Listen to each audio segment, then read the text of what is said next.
एक अहम खबर बताने के बाद 7 अगवा हिंदुस्तानियों के मामले में एक और बड़ा अपडेट है, वो बता दें दर्शकों को। पहले परिजनों को विदेश मंत्रालय से आश्वासन मिल गया। आश्वासन मिल गया, परिजनों को विदेश मंत्रालय की तरफ से आश्वासन मिल गया है। इस वक्त की बड़ी खबर और राहत और सुकून देने वाली खबर है, क्योंकि अभी तक विदेश मंत्रालय से कोई समाचार नहीं आने की बात हो रही थी, लेकिन अब विदेश मंत्रालय ने परिजनों से संपर्क साध लिया है। अगवा भारतीय मनोज की हुई परिजनों से बातचीत। 13 सितंबर को कुशीनगर के मनोज से हुई थी बात। 17 सितंबर को वापस आने की बात कही थी उसने, और उसके बाद जब वो वापस नहीं आया तो परिजनों को चिंता हुई और फिर एजेंसी से संपर्क साधा गया।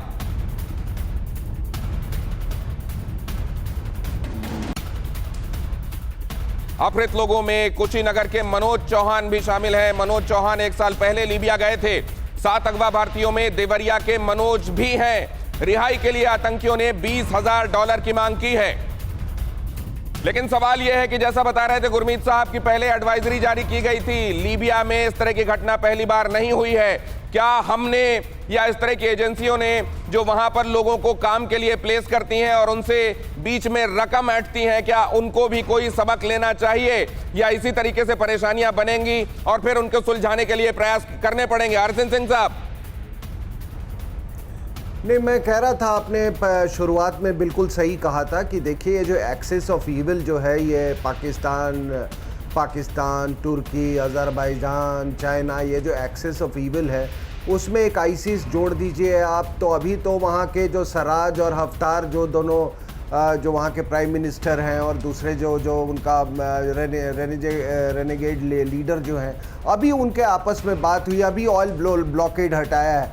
तो ये पहला शक तो मुझे तुर्की पे जाता है कि ये वो उसी ने ISIS से को लिवरेज करके ये काम करवाया है।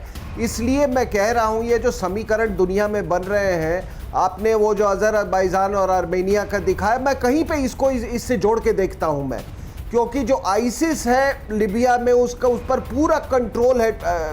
ये बड़ा इशारा कर रहे हैं सर आप, तेल को लेकर लीबिया के साथ टर्की का समझौता, यूनाइटेड नेशंस में भी उसको दर्ज किया गया, उस समझौते को। टर्की के साथ लीबिया का इस कदर समझौता, और मुमकिन है कि टर्की की डिजाइन पर यह सब किया जा रहा हो। मनीष झा, इस बात से इनकार नहीं किया जा सकता। ये बहुत अहम बात कह रहे हैं हरसिंह सिंह साहब।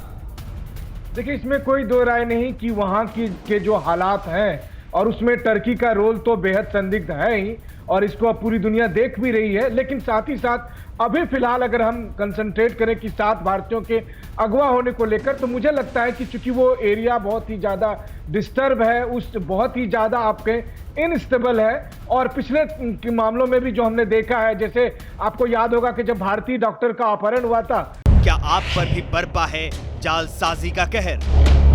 सपने टूटे आपके, न घर के न घाट के। क्या आप भी हुए हैं धोखाधड़ी के शिकार? भेजिए अपनी आप बीती lootkhar@tv9.com पर। देखिए रोज रात 9:30 बजे। फिक्र आपकी,